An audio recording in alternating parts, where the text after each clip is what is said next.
Hello, guys. This is it. This is the grand finale, the last part of Island.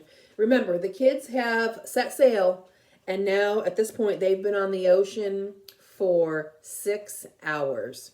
Here we go. For the first time, the island was completely out of sight. Once again, the castaways found themselves at the mercy of the sea.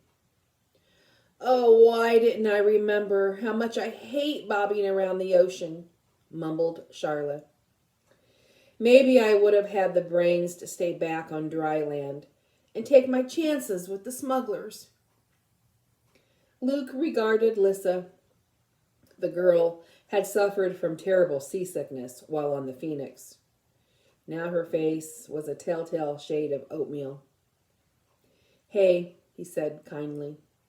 No one's going to get on your case if you have to hang your head over the side. Yeah, just don't barf on the coconuts, Will added weakly. She cast him a withering glare and said, Big talk from the guy who bled on everybody here. Hey, Liz. But his sister's queasiness bubbled up inside her. With a strangled gurgle, she headed for the flap. She threw the canopy wide, then dropped back among them with a scream of shock. Luke grabbed her by the shoulders. What? What? The raft lurched and dipped to one side. A moment later, the head and shoulders of a man in a short-sleeved hooded wetsuit were thrust through the opening. The effect was so stupefying that the castaways were turned to stone. Luke's gaping disbelief changed abruptly to terror as his mind made the jump from bewilderment to explanation. The smugglers had tracked them down. This frogman was here to kill them. He grabbed wildly for a weapon and came up with a bunch of finger bananas. He reared back to take a murderous swing. U.S. Marines, barked a commanding voice from behind the goggles. Drop those bananas. He rumbled a laugh into stunned silence. I never thought I'd get a chance to say that. He spoke into a tiny mouthpiece that stuck out of his rubberized helmet and said, Swimmer to base. Got him.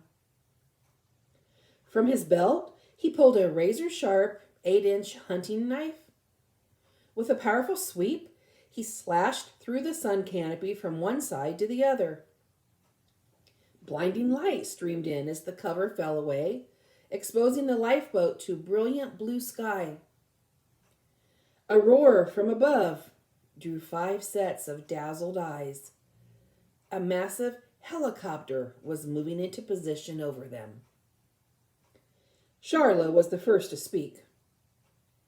Her voice was so shrill and full of disbelief that it was almost unrecognizable. We're rescued? The instant the word was out of her mouth, she began to cry. Each in turn, Lissa, Ian, Will, and Luke gave in to their emotion. 28 days marooned? A week adrift before that? Suffocated with danger and fear? Surrounded by death? And now, just like that, it was all over. It seemed almost unreal. The chopper lowered a cable to the swimmer. Oh, take my brother first, begged Lissa, and watch out for his bad leg. The Marine fastened the straps around Will. The boy turned his tear-streaked face to his fellow castaways and said, You did it, guys. You got me out. Then he was gone, winched up to the helicopter, where waiting hands pulled him aboard. Luke's mind was in a fog as he watched the others drawn up to safety. I'm going home. Tentatively, he turned the idea over. It had been so long that he didn't really think of home very much anymore. It was even hard to picture his room or his parents' faces. "Okay, kid," said the swimmer. "Last customer." Luke allowed himself to be strapped into the harness. It was almost too easy. A kind of cheating. 5 weeks of terror and struggle, and then a helicopter comes? Kind of like a get out of jail free card. He felt a pang of grief. If only all of them could have been here to play it. His ascent to the chopper was faster than expected. 2 Marines dragged him aboard and ripped the harness from him.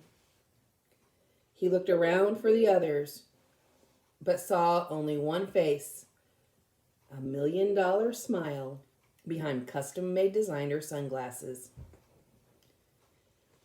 "I came back for you, Haggerty," said JJ in an injured voice. "You weren't there." Luke grabbed him by the collar. "The smugglers?" "In jail," beamed the actor's son. "And they're already looking for Radford." Luke shook his head in amazement. "I can't believe you did it." "Well, I had a little help." Luke frowned. "From who?" In answer, JJ pulled off his shades and waved them in Luke's face. The inscription on the earpiece flashed in the sun. Remember, it said, "Jonathan Lane, the Toast of London," with the initials P.S. Luke was impatient. Yeah. You've got great sunglasses. Come on, how did you get away from the smugglers?" "The guy they had guarding me tried to sell my shades," JJ explained. "And the pawn shop owner wanted proof that the inscription was legit. He got in touch with my dad's office, and they called the FBI." "But how did they know where to find you?" "The cops. They squeezed it out of my guard." JJ grinned. "It was the glasses, Haggerty. I told you, they were special." Luke stared at the one-of-a-kind shades. He had always hated them. They were the ultimate symbol of JJ's cocky Hollywood attitude. Never could he have imagined that they would save all their lives. The chopper crew hauled the swimmer in through the door and sealed the sliding hatch. The helicopter banked southwest, heading back to its base.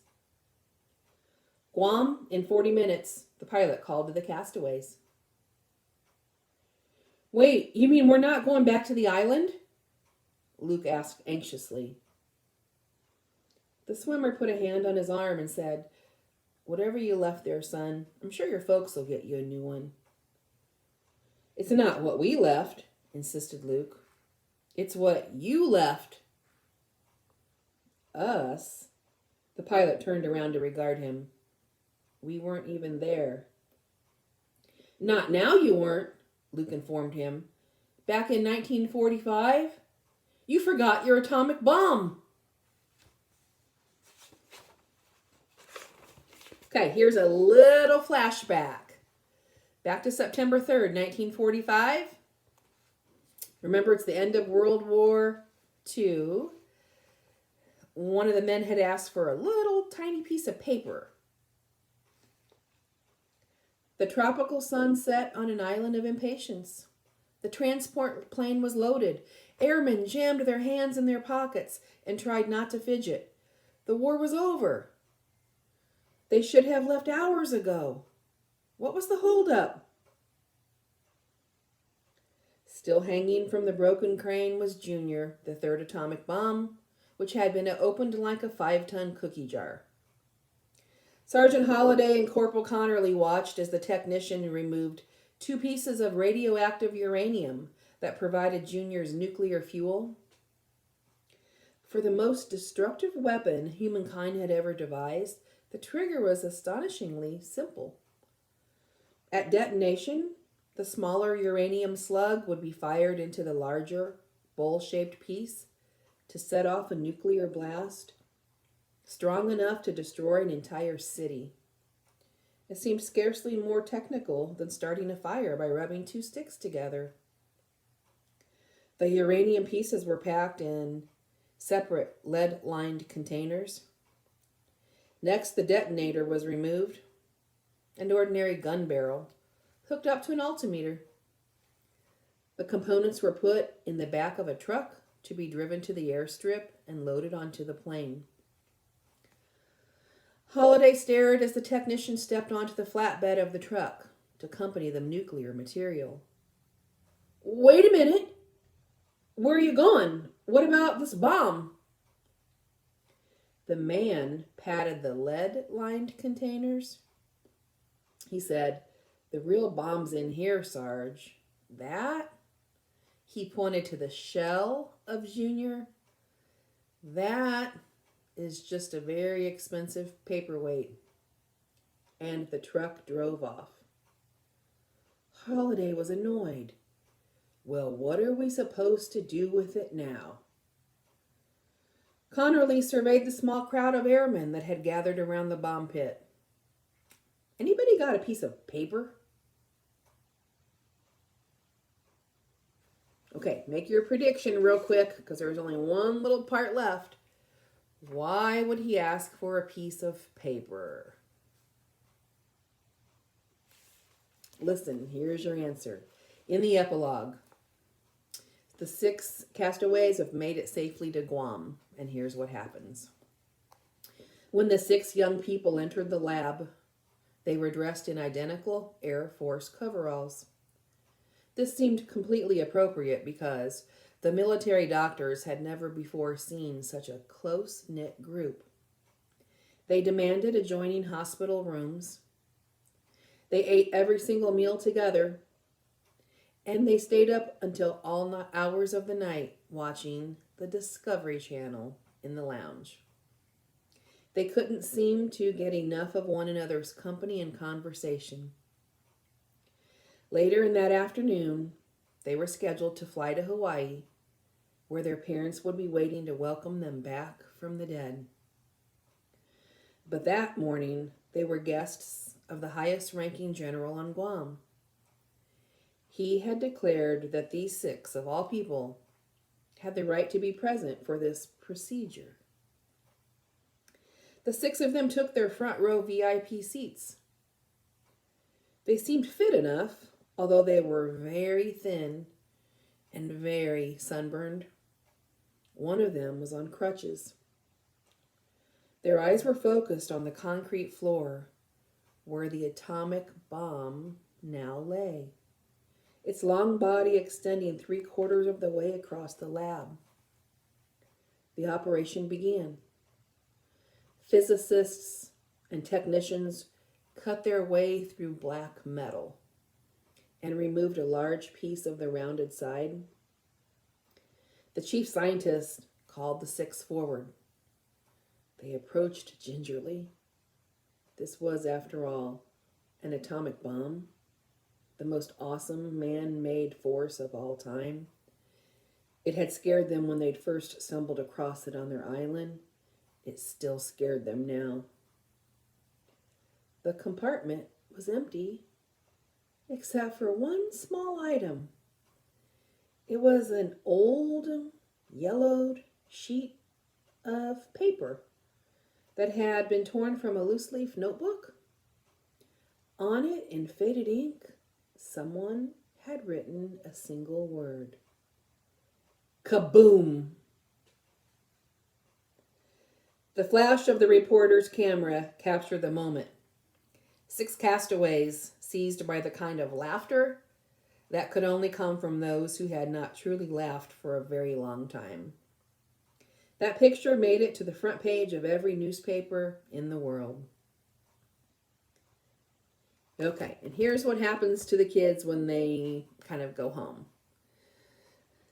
Were you wondering about Mr. Radford? Well, on September 12th, 2001, because this took place a little bit in the past. Calvin Radford, the former mate of the Phoenix, was arrested in a waterfront bar in Morocco. He was charged with 6 counts of attempted murder. On October 23rd in 2001, the International Geographical Commission made an addition to their map of the Pacific, a tiny little cay of an island. They called it Junior Island. And finally, on December 28th, 2001, the castaways held their first reunion at the Los Angeles home of movie star Jonathan Lane. They did not go to the beach. I hope you enjoyed the ending and the series. Again, the author is Gordon Korman, and this is the Island series. Bye, guys.